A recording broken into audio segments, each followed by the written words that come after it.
Joining us this evening on debate number 2, Professor Anil Jha, member of the Academic Council, Delhi University, joining us from the Delhi studio. Dr. Savita Jha Khan, also there in the Delhi studio, assistant professor with the Delhi University. Bhupinder Chaudhary, treasurer of the TUTA, also joining us. And we also have Nupur Sharma, member of the National Executive of the Bharatiya Janata Yuva Morcha. Abid Rasool Khan, spokesperson of the Congress, also joins us. Good evening to all of you, but first I'm going to go across to Sumaira Nawaz, who is joining us this evening live. She is a second-year student in English Honours from the St. Stephen's College. Sumaira, what are you thinking at this point? Do you feel cheated, slighted, confused, unsure about what lies in store for you? So we're absolutely befuddled about our future. First, they introduce a course that is entirely half-baked. They give us feedback forms in which they ask us about our opinion. When we were promised that tweaks would be made, when we were promised that our opinions would be paid heed to, after 2 semesters, we get to know that nothing of such sort is going to happen. And then within 10 days, when we have completely given up hope on any kind of feedback, on any kind of action that is going to take place that will work for our favor, we get to know another kind of cataclysm, more befuddling, where all they wished for us to do is wait for a decision that they're going to take for us, go ahead and play with more of our future candidates, and then tell us that this is the kind of 3-year course that you're going to follow now, after condensing a 3-year course into 2 years. They refuse to tell us about the additional criteria that the colleges are going to demand now. They refuse to tell us if our degree is going to have the same educational leverage that it would have had this 3-year course prevailed. We refuse to, we fail to understand that this national educational policy, which had prevailed in this country for decades, all of a sudden was forgotten by the UGC. And now we wake up after a year to more and more provisions, to the fact that our teachers and our students who had across 1 year gone ahead and told them about the incapacity and the inefficiency of this course was entirely ignored. And now after a year, because of a political reformation, another educational revolution is being born or being killed, and we have been sacrificed at the altar. 1 year with 8 foundation courses and 66% of our result has been entirely sacrificed. They still refuse to tell us, and as they did last year, what would be the future of our MA course, what would be the entire relevance of this FYUP if we fail to reach abroad, or if we want to go ahead and pursue our honours course within 3 years. And the same entire cataclysm continues, where all they try to do is shove their political agenda down our throat, tell us that they have won, and they have won for the students after having sacrificed us at the altar, and after having sacrificed 3 lakh students who have applied for 54,000 seats here in Delhi University by delaying this admission process. Sumaira, no one could have put it better. And Mr. Abid Rasool Khan, I think this girl deserves an answer. Yours was the government, like she said, shoved the 4-year undergraduate program down the throats of these students and teachers who had no option but to ultimately accede kicking and screaming. What do you have to say to Sumaira Nawaz today? Doesn't your government owe students like Sumaira an apology for playing with their future? A very relevant question, and I have also heard what Sumaira was saying, and I'm really convinced the way she has put it forward to all of us. The fact is that I have also served on a university, that is Osmania University, for 4 years as an executive council member. So the system of a university is that any new change or any new program comes through the board of studies, and there you have all the professors and all the eminent people sitting together applying their mind to decide a course. Then it goes to the executive ECI, academic council, where you have the top of the line professors, officers and the government officials all together. Then it comes to the EC, which is the decision-making body. And here at this stage, you have the government nominees, you have the principals of all the colleges, and you have the government officers. So all this was done for this course, and this course was sent to the ministry for an approval. And because it was sent by the university, no, Mr. Abid Rasool Khan, you're painting this picture as if everything happened in the best way possible. But the fact of the matter is, and Nupur Sharma, I want to bring you in at this point, we've spoken to teachers of the Delhi University Teachers Association, and they've spoken extensively about how they were browbeaten. They were browbeaten into accepting this course. Students were against it. There was a referendum conducted. Teachers were against it. But you were so convinced. Your HRD minister was so convinced it's the best thing to happen to education in the Delhi University. You just won't listen. Nupur Sharma, did they listen? Well, actually, the point is that you're right, because if it was so, I'm repeating myself over the past 1 week, if it was so smooth, the bringing in of this new degree, if it was done after actually taking into account opinions of all various stakeholders, all principals, and by the way, this is on record, I'm going to say I've spoken to a lot of principals of a lot of prestigious TU colleges, and they have all actually gone on record to say that, this was a haphazard decision. And please allow me to speak, sir. And what I'm going to say here is that I've spoken to teachers, I've spoken to student bodies. DUSU wasn't even involved. Delhi University Students' Union, there was no student representative from the statutory student body of the university. So I just fail to understand where this is coming from. The crisis started last year. I wish their voices were heard. And people like the student, this girl here, it's for no fault of hers. I can completely understand what she's going through. Let Sumaira answer, because she's the one who deserves to be heard the maximum today. Let Sumaira answer back. Yes, Sumaira, go on. Yeah, I think over and over again it is being reiterated that yes, there is inconsistency. Students were shouting for it. Students still who demand a BTech degree, students who took admission in BJMC, students for whom this 4-year graduation course is actually going to be beneficent are still being arbitrarily ignored. Because now again we follow another majoritarian agenda without clearly acknowledging what was wrong with this FIUP course and how it's very different from BTech courses from a liberal arts student going ahead and pursuing a 4-year degree course. I still fail to understand that the BMS issue is not clear. Additional criteria is not for colleges is not clear. They refuse to tell us if the new students will have to take entrance examinations for BMS or not. If for economics honors or BCom honors degrees, we are going to have mathematics or not. If the past course is going to return, and if the past course is going to return, this entire agenda of going ahead and applying for all these universities is going to be entirely futile, because now we'll have to file new forms. They refuse to acknowledge the fact that different students have had different needs from this FIUP course. Students were shouting hoarse all across last year where they refused to listen to us, and they do, and they go ahead and engage with the same inconsistencies by not acknowledging the demands of the BTech students, of the BJMC students, of the BMS students, whose interests are still being violated. Right. So be it the UPA or the current format at this point, it's the students who are being played around with. Professor Anil Jha, what's your point of view? Because I can see Palam Raju, June 2013, teachers should come forward and support the 4-year program. Teachers are parents themselves. We definitely don't want to derail the enthusiasm and momentum generated. This is in May. We will all concerns expressed. We are giving it deep thought and scrutiny, and will ensure it is addressed. It was never addressed. It didn't happen. And also 3-day notice from the Delhi University to the Academic Council in December 2012 to discuss by keeping the teachers in the dark and without sending any prior details of the structure of the program. So when it was implemented, it was shoddy. When it is being done away with, it is shoddy. Who pays the price? The students, for no fault of theirs. The student does. You're right. See, try to understand. You have preconceived notions about this. See, there are processes which are to be followed. Have they been followed? University decides about the curriculum. University decides about the curriculum through departments, their subcommittees, then that report through additions and deletions come to a subcommittee of Academic Council, then the Academic Council meets. Now, whether it is an emergency meeting of Academic Council or the regular meeting of Academic Council, only a few days notice is given always. That is not important. What is important is that out of 126 members of Academic Council, only 6 dissented, and 6 of them were from radical left. Even the BJP members of Academic Council, that is called NDTF, they had agreed to the courses. And this was in May. They had 2 weeks to prepare again the syllabi. Again in August last year. Why were the voices that dissented not at all. Ignored? From December till May. Ignored? Who has told you all this? Now, Professor Jayati Ghosh article in the Hindu. Try to understand the I'm quoting in February. No public document explaining its rationale or providing any kind of elaboration. 5th of March, orders issued to departments to prepare syllabi for the newly announced courses within 2 weeks. A deadline extended by another month, but still ridiculously short time. Now, that's what it says. And I'm quoting articles from that date. See, December. This is what I'm saying. What is happening is a lot of rumor mongering and a lot of lies are floating around. And if you speak a lie for 99 times, 100 times people will start believing in that. So now what is happening? Is it a lie or is it the hard reality? Professor Jha, what is happening today, the state of affairs today, where students are left in the lurch in limbo while there are people fighting petty ego battles? Subjects,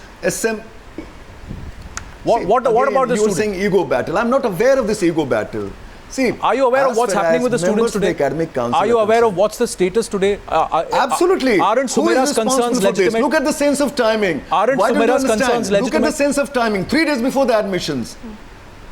You are trying to force something down Delhi University's throat. I mean, this is Wasn't Delhi University trying to force something down students' throats, sir? Today the dignity, autonomy is completely shattered. Teachers are hanging their head in shame. Sir, who tried to force? Students, it's a facade. Go ahead, sir. See. No, but Professor Jha, that's not true. You're saying that it's not. You're saying it's a facade, but the truth is it's not. Because I also want to get in Bhupinder Chaudhary at this point. Mr. Chaudhary, DUTA has fought for very long. The Teachers Association has fought long and hard against the 4-year program. Today, you've had it rolled back. But will you answer the questions of the first year of the 4-year program students of the BTech program? They're saying that just because you wanted to score a point, just because this was a political decision that had to be taken, you've put their careers at stake. Today, they have no answers forthcoming. If you had these objections, why didn't you act on them earlier? Why did it happen only when there was a change in regime? Wasn't this more of a political move than anything else? And at that altar, they were sacrificed, because Sumaira Nawaz is very clear about that. This was a political game being played, and they were nothing more than pawns. I think it is the Vice Chancellor who should be answering all these questions which you are putting to me. But as far as myself is concerned and the teachers of Delhi University is concerned, let me make it very clear that we have been very responsive, and as a responsible teachers body, we have been exercising a right in terms of evaluating the kind of course which has been imposed by this Vice Chancellor. We have been opposing this course, and it is not the matter of technicalities which my friends have been pointing out at your panel.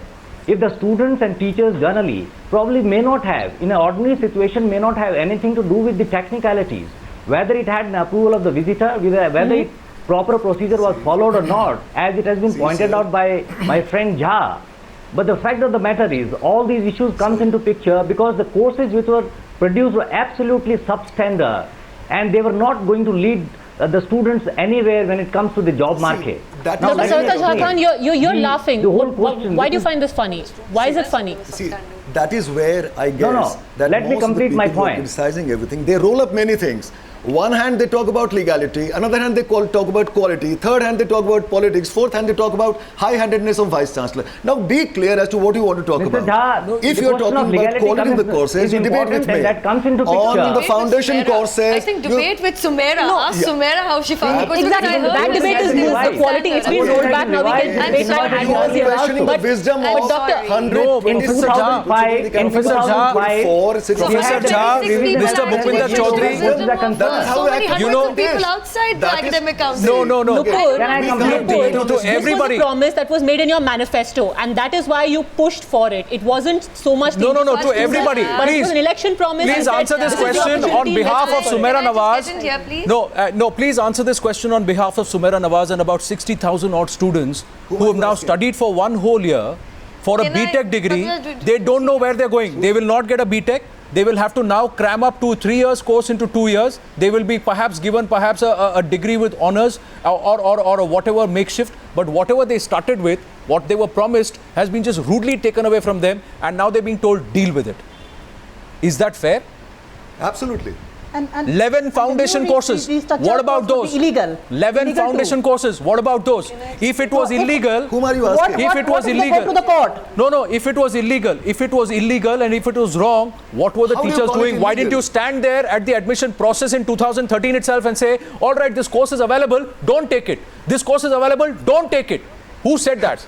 Who stopped the students? Who stopped students like Sumaira Nawaz from signing up for these courses if they were so illegal and if they were so wrong? If it is not a mere agenda which has sacrificed the lives of these people, what else it is? Who's going to be responsible for the lives of these 60,000 students, sir?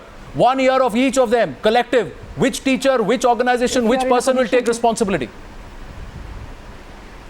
Absolutely. Are you asking me? Yes, I'm asking everybody. Rupur Sharma, Mr. Chaudhary, Professor Jha, all of you. No, let me reply to this. Let me reply to this. You see, the day it was announced by the Vice Chancellor, you must understand the decision to introduce the 4-year course was not taken by the Academic Council. All of a sudden, one fine morning, Vice Chancellor did announce it through the media. And the moment he announced it, we started making queries and raising questions about what kind of a course he was trying to contemplate. Bring it before the Academic Council. Bring it before the teaching community. Nothing was brought before us. What do we suggest to the students unless until we have some blueprint before us? And after that, in September, a 61-member task force was constituted by the Vice Chancellor. Why didn't you go to the court? Yes. No, listen to me. Listen to me. About on what? As long as the DUTA cannot go to the court, as long as we have, unless until we have some document with us. There was no document. Okay, you could not do it. Nupur Sharma, what was stopping you all this while? Why wait till the nth hour when students are already in Delhi? Answer that, Nupur Sharma. Referendum. Why can't you go to the court? 2012. Go ahead, Nupur. Go ahead. Okay, I want to go back to your question. They're still speaking. Anyway, the question you asked me about the political angle to it. First and foremost, there is no denying, and I am saying it again, there is no denying that there were many vital voices against this course being passed the way it was. There were teachers, there were students, there were student bodies, DUSU was not involved, DUTA was not involved, so and other teacher associations were not involved. It's not that it sprung up in the past 10 days. It has been happening for over 13 months. But you waited until Monday when the children had arrived at the doorstep of the Delhi University to say, we're going to scrap it, we're going to roll it back. Padmaja, that is a question you need to ask the UGC, because it was the UGC's letter, not the MHRD's letter. There is nothing on record to show the ABVP was there protesting against it. They were the ones spearheading the testimony from ABVP. There was an ABVP, there was NSUI, there was INSO, there was this, there was that. There were so many student organizations Nupur, just hold on. protesting against it, not just this year. Nupur, please wait on. So I have a question to ask. No, Sumaira has a point to make. Why did not the student body, why did not the Delhi University and the Vice Chancellor, the Academic Council, they said we made a special task force. Okay, Sumaira wants to. Sumaira has a point to make, please hear her out. Why were they not heard? I'm not denying anything. Why were they not heard is what my question is. Yes, is that how you bring about a Yes, Sumaira, go on. Ma'am, this was our entire issue the last 2 semesters when we were going ahead and protesting, when we were being involved with teachers. No, but then otherwise a political agenda was created out of it. You either go ahead and participate in a form of political apparatus, otherwise your voice is not going to be heard. Even now it was only a polling promise which had to be fulfilled because of the majoritarian rule, because of the fact that the student associations have to be pleased and pandered towards. That is why we're going to take this decision. Even then, when feedback forms were being taken, when referendums were being taken, what we got to hear from our television screens or what we got to hear from our newspapers were that UGC authorities are coming up and saying that, and lauding this FIUP program by saying that yes, now we have implemented it, now it's a world-class academic institution that has taken up its responsibility. We have clearly read it in our newspapers that universities and their educational system can vary within themselves as well. So it is absolutely all right to go ahead and update your educational system to a 4-year course, even though other central universities such as Jamia still have a 3-year course. We were told on national television that it is all right for Delhi University to have an FIUP course because Ambedkar University has it and also Shiv Nadar University has it. When we were coming up and protesting against all of this, we were told to simply go ahead, pipe down, shut up and learn to tolerate it. Now when we come up and tell them that yes, you can go ahead and tweak it so that everyone can benefit out of it, another political agenda is created out of it where we are the ones who suffer. When we ask them clearly as to what criteria are you going to follow for our educational system, how are our future students going to participate in this university, how is their admission process going to roll out, we are told that you would be given a notice within 3 days where all our authorities are going to go ahead and decide your future once again. I wish to know what happened to all our feedback forms, what happened to all our referendums, what happened to all those protests which even non-political students went ahead and participated in, but was simply told to pipe down because all you have to do is tolerate. Why weren't these voices? This is my point. UGC authorities came up and told us that it's absolutely all right. Hear these voices. This is my point. Why were they sitting pretty on it? Okay, Professor Anil Jha, one rebuttal. We got to take a short break, and after the break, I'll come back to Mr. Bhupinder Chaudhary. But Anil Jha, go ahead. Yeah, I just want to say, look, roll back and review. Rollback is something that they have been demanding, and right from the beginning, everybody from academic council to executive council, everybody was talking about review. Anything can be reviewed. 4-year program was not sacrosanct or absolute. It was supposed to be a program which was introduced. It was just the first year. Obviously, fine-tuning of the program, review of the program was always welcome. If any problem was there, and obviously university authorities, all the teachers also were gathering the report from the students, the so-called referendum, quote unquote, though I believe that many of them were politically motivated. We were gathering all that. No, but Professor Khan, you cannot fine-tune a program when students are already enrolled in it. They're not guinea pigs that first you subject them to a program and then say, look, we'll see by trial and error and see how this thing goes. And in fact, also, Abid Khan, we'll demand an answer from you about what Sumaira has said. They made representations. They were told to pipe down and shut up. Why doesn't the Congress now answer their concerns? No, but just a second, we have to slip into a very quick break, but we'll return on the other side and continue with this debate.